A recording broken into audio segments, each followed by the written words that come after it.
My family edited out my 7-year-old daughter from the family Christmas video. We've all voted. You're not family, my sister said. My daughter burst into tears. I didn't cry.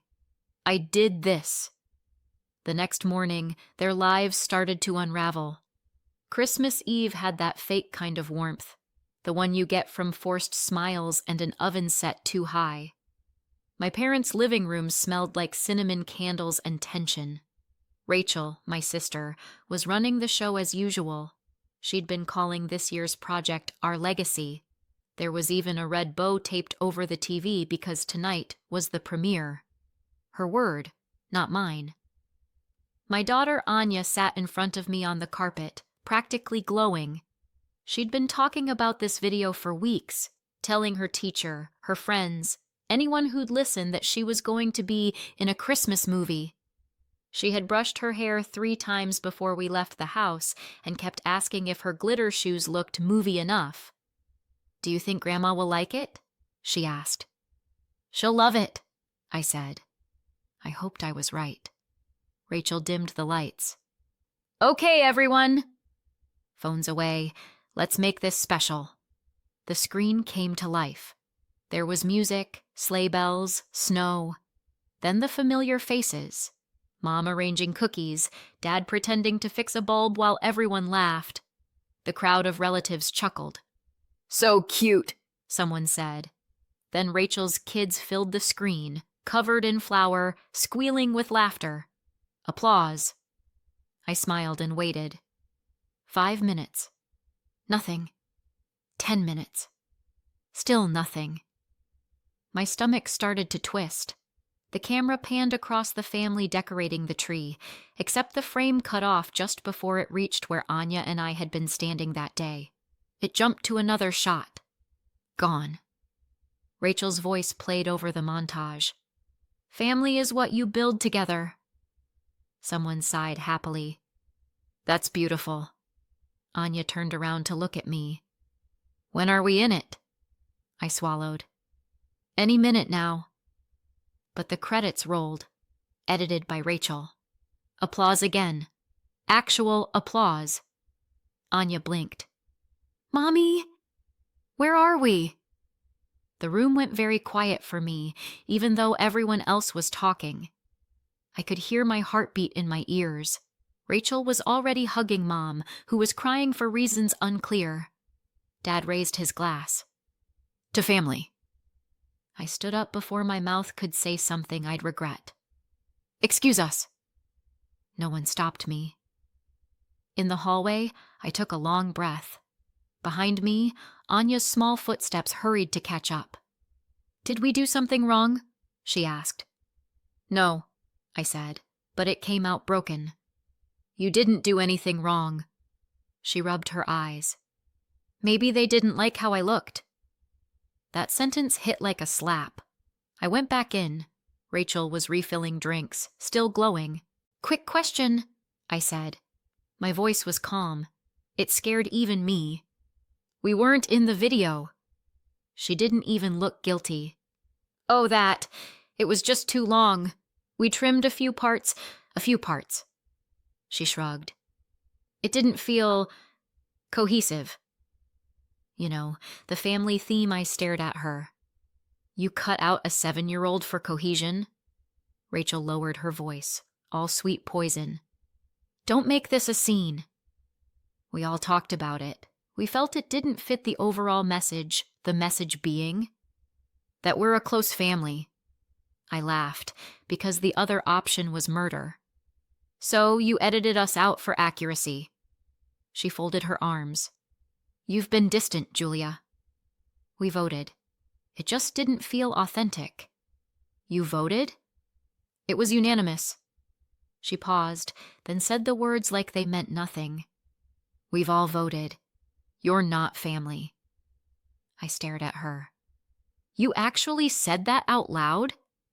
Rachel tilted her head. "It's better to be honest." Anya's quiet crying filled the pause. Mom appeared, frowning. "Honey, please. She's upsetting the children." "She is a child," I said. "You just didn't notice." Rachel rolled her eyes. Julia, please.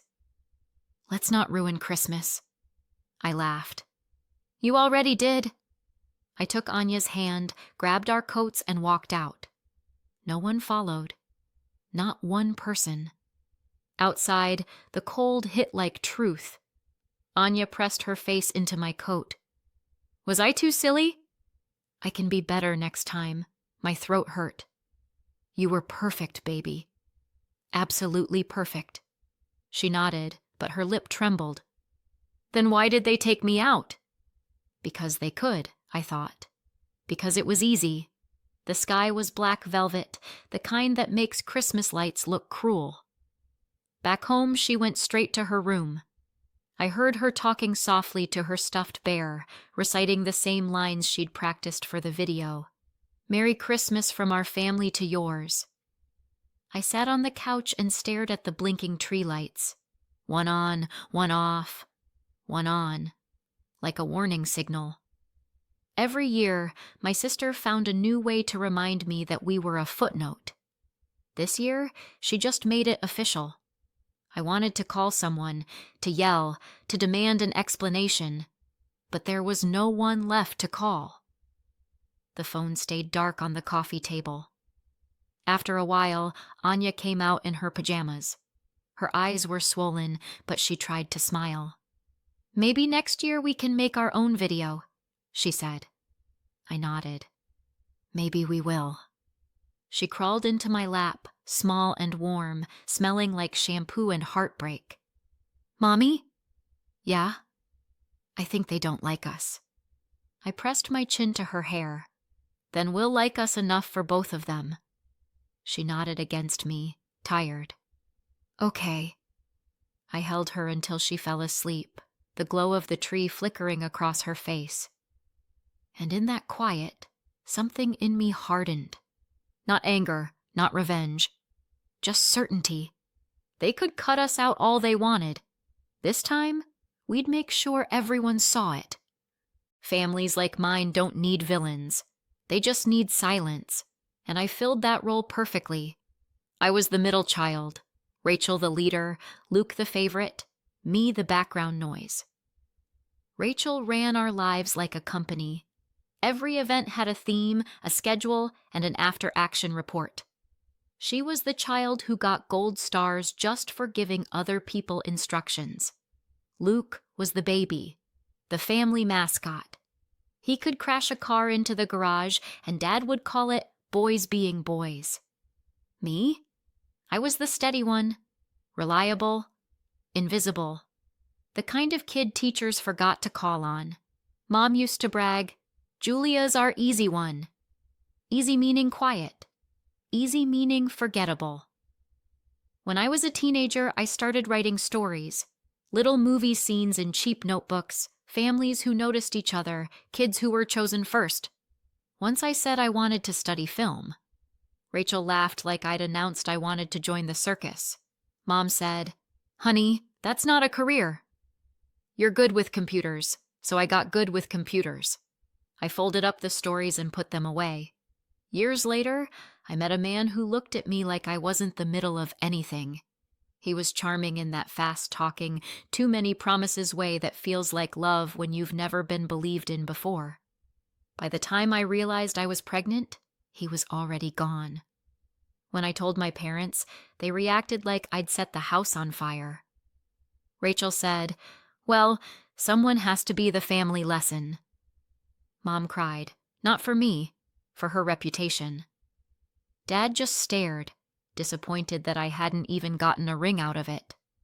Anya was born healthy and loud, both things my family didn't know how to handle.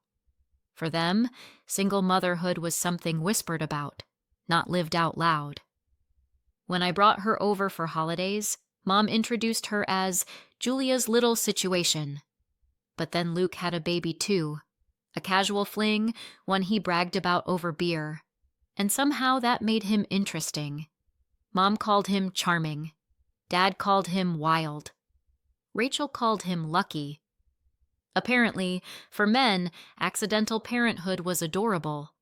For women, it was proof of poor judgment.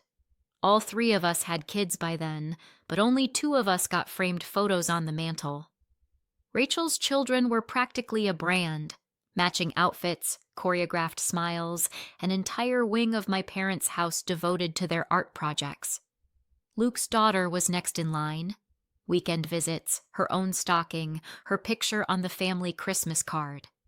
Mom even bought a gift for Luke's ex last year. "She's family now," she'd said.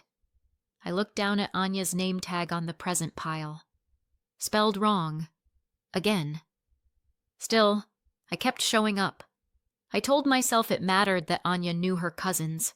Rachel's kids adored her. They didn't know they were supposed to see her as lesser. So when Rachel came up with the idea for the family Christmas video, I said yes. It felt like a truce, maybe even a fresh start. She hired a cameraman, Evan, quiet, polite, the type who looked like he'd apologize for taking up space. He spent the month filming everyone. Rachel's kids baking cookies, Luke's daughter sledding with Grandpa, even Luke's ex laughing in the background as she handed out cocoa. I asked, "Do you need us for anything else?" Rachel smiled. "We'll see how it all fits together." I didn't realize fit together meant cut out. I tried not to notice the pattern, but it was impossible to miss. Rachel got the spotlight. Luke got indulgence. I got reminders to be grateful I was allowed in the room. When Mom talked about Luke, she said, "He's so good with his daughter." Translation: He showed up twice this month. When she talked about me, she said, "Julia's doing her best." Translation: We're embarrassed, but at least she pays her bills. Still, I believed in second chances. For Anya's sake, not mine. When Rachel asked if we'd come for the final screening, Anya squealed so loud the neighbor's dog barked. She laid out her dress days in advance, practiced her lines for the interview Evan had filmed. She said, "This is going to show everyone we're a real family." I didn't have the heart to tell her the truth. We already were. It just didn't count unless Rachel approved. Looking back now, I see how obvious it was. The polite smiles, the missing calls, the way Luke's daughter had her own solo in the group carol, while Anya's part was mysteriously lost in editing. Rachel always said she wanted a family that looked perfect. She finally got it, by deleting the parts that proved it wasn't. I'd spent my whole life trying to belong to a family that edited people in real time. That Christmas, I just hadn't realized the final cut was coming. The night we got home from Christmas, I sat at the kitchen table and opened my banking app. 5 taps later, every automatic transfer labeled Family Fund or Rachel's holiday budget was gone. No warning, no explanation. Delete, delete, delete. If they wanted me out, I'd give them the clean version. I stared at the screen for a long time afterward, waiting to feel guilty. I didn't. Anya didn't speak much that week. She'd stopped crying, which somehow hurt more. She just wandered the apartment, humming Christmas songs under her breath, like she was trying to remember how it used to feel. I found her sitting by the window, knees pulled to her chest.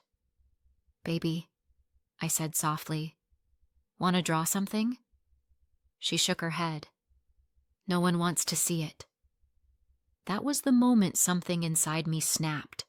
The quiet kind of snap that doesn't make noise, it just rearranges everything. I picked up my phone and scrolled through contacts until I found Evan Reese. Video. He answered on the second ring. "Julia?"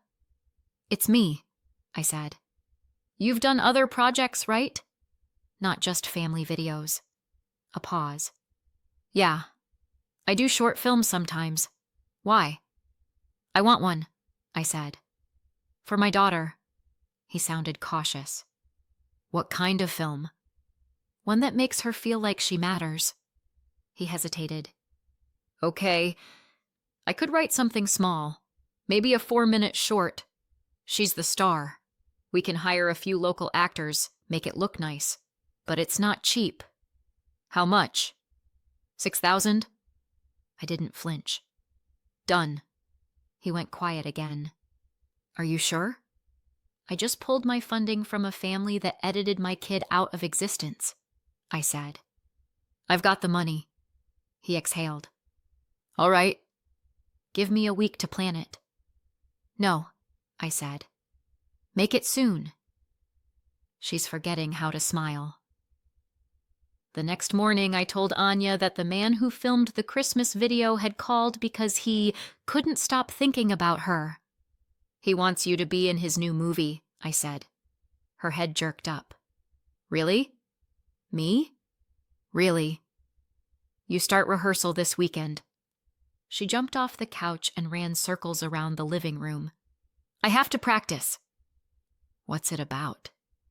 About a little girl who finds her voice, I said. I didn't tell her I was buying it. Evan sent me a short outline that night, a gentle story about a child who saves Christmas in her small town. He said it wasn't about the past, not directly, but it would show her being brave. That's all I want, I told him. Make her brave again. He asked if I wanted to change anything. I said no, but I added one line at the end. Some lights can't be switched off. He said, That's perfect. Filming started that weekend in a borrowed school auditorium. Anya wore her red dress, the one from the family video. When I saw her on set, smiling under the lights, it hit me. I hadn't seen that face since before Christmas Eve. Evan brought a small crew, 2 college students with cameras, and a couple of local actors who agreed to work for free. It wasn't glamorous, but it was real. Anya took direction like she'd been waiting her whole life to be told what to do by someone who didn't want to erase her. She memorized her lines, added little gestures that weren't written. At one point, she improvised a line, and the whole crew clapped. Evan whispered to me, She's a natural. I smiled. She gets that from surviving her family. On the second day, there was a scene where she had to cry. I expected fake tears. Instead, she cried quietly, convincingly, with that same heartbreak I'd seen in the car after Christmas. The room went still. When Evan called cut, she looked up at me and grinned through the tears. Did I do good? You did perfect, I said, my voice shaking. We wrapped the film in 2 days. Evan shook my hand afterward. You know, this turned out better than I expected. I'll have the edit done soon. How soon? A week, maybe. Make it faster, I said. She checks the mail like she's waiting for Hollywood. He laughed. You're a good mom, Julia. No, I said. I'm just trying to fix what they broke. That night, after Anya fell asleep, I checked my savings. The number made my stomach flip. 6,000 gone in 48 hours. But then I remembered her spinning under the studio lights, smiling like nothing bad had ever happened. If joy had a price tag, I'd pay it again. 3 days later, Evan sent me the link. Rough cut. For Julia and Anya. I waited until Anya was asleep. Then I pressed play. It opened on her face, bright and confident. The story was simple. A little girl saving her town from darkness by lighting one candle at a time. By the end, I was crying so hard I had to pause it. It wasn't about Christmas. It wasn't about revenge. It was about light. The kind you can't edit out. Evan's message followed a minute later. It's beautiful. We should submit it to festivals. Can I list you as co-writer? I stared at the screen, tears still drying on my face. For the first time in years, I didn't feel erased. I typed back. Yes. But list her first. When I went to check on Anya, she was asleep, one hand clutching her teddy bear, the other curled into a tiny fist. I brushed her hair back and whispered, They took you out of their story, sweetheart. She stirred, eyes fluttering open. But now I'm in ours? I smiled. Exactly. And for the first time since that night, the world felt like it might make sense again. When the phone rang that morning, I knew it wasn't going to be good news. The caller ID said home. I almost didn't pick up, but curiosity's a stubborn thing. "Julia," Rachel snapped before I could say hello. "You have some nerve." I leaned against the counter. "Good morning to you too." "You think this is funny?" "Everyone's talking about that interview." I frowned. "What interview?" Mom's voice joined in, sharp, panicked. "Don't play dumb!" "Anya told that reporter about the Christmas video." My stomach sank. "What did she say exactly?" "She said," Rachel mimicked Anya's soft voice in the cruelest way possible, "they cut me out of their Christmas movie, but then Mr. Reese made one just for me." There was shuffling, as if they'd all crowded around the same phone, ready to attack in surround sound. Dad's voice came next, loud enough to make me hold the phone away. "We've got customers asking if we're the monsters from that article. Do you realize what you've done to our business?" I closed my eyes. Their little boutique, the one covered in signs about family values and shop local, love local, must have looked a bit different today. I almost smiled. "So people recognize themselves in a story about erasing a child?" I said. "Maybe that's the part you should think about." "You need to fix this," Rachel hissed. "Call the paper." "Tell them it's not true. Tell them Anya was making it up." "She's 7, I said flatly. 7-year-olds don't make up betrayal. They just tell the truth out loud. "You're ruining us," Mom said. "No," I said. "You did that yourselves." "I just stopped cleaning up after you." There was a long silence, broken only by Rachel's last desperate threat. "If we lose the shop, I'll never forgive you."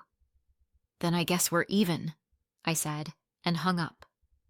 A few weeks earlier, none of this existed. It had just been a small local festival, folding chairs, lukewarm cider, and a projector balanced on a wobbly table. Anya wore her red dress again. She'd begged for it. "It's my lucky dress, Mommy." Evan had warned me there might be a local reporter covering the event. "They love stories about hometown kids doing something big," he said. "Don't worry," I'd told him. "She's shy." Shows what I knew. The film played beautifully. Applause filled the hall. Afterward, the reporter, a kind-looking woman with a notepad, knelt beside Anya. "Sweetheart," she asked, "how does it feel to be in your first movie?" Anya beamed. "Amazing." "I was in another one before, but they took me out." "Oh?" The reporter smiled. "Who did?"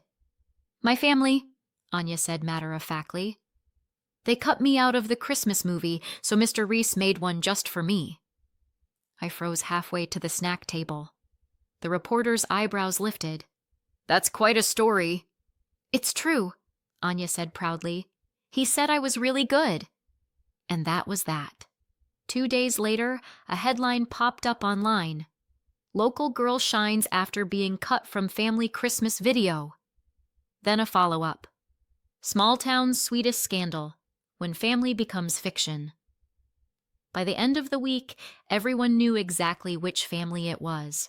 Rachel's store, the family's pride and paycheck, went quiet almost overnight. People still drove past, but no one stopped. The little bell over the door stayed silent. Someone left a 1-star review online that said, "Lovely products, shame about the owners." Apparently, compassion costs extra.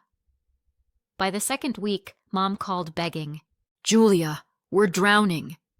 "People are boycotting us. Please tell Anya to apologize. Say it was a misunderstanding. I almost felt sorry for her. Almost." "I'm not teaching my daughter to lie for you," I said. "She told the truth." "Maybe you should try it for once," Mom sniffled. "We've all voted. You're not family," she said again, as if repeating it might make it true. I hung up. The funny thing about truth?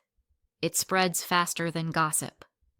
The local news station called Evan for comment. He kept it simple.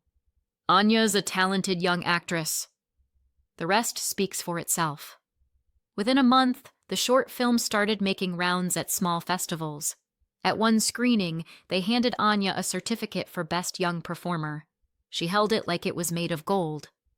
"Does this mean I'm a real actress?" she whispered. "Sweetheart," I said, "you've been real all along." Evan smiled at us from the back of the room.